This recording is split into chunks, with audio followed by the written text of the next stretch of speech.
Rasululloh aytadilar, 7 toifa kishilar bor, 7 xil odam bor.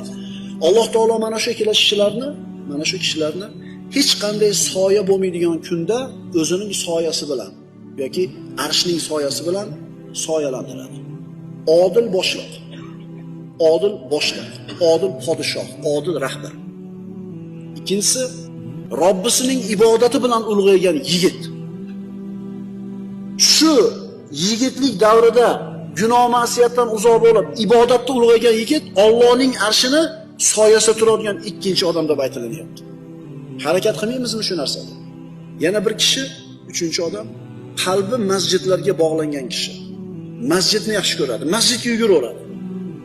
To'rtinchisi, va rajulani tahabba fillah.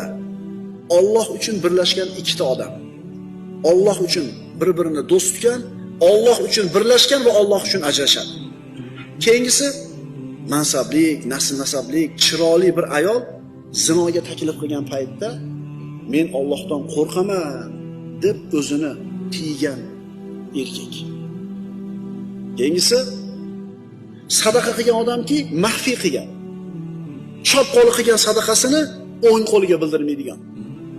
Yolg'iz qolganda Allohni eslab ko'zidan yosh oqqan kishi. Mana birodarlar, 7 toifa Allohning arshining soyasida turadi. Jannatiy degani bu.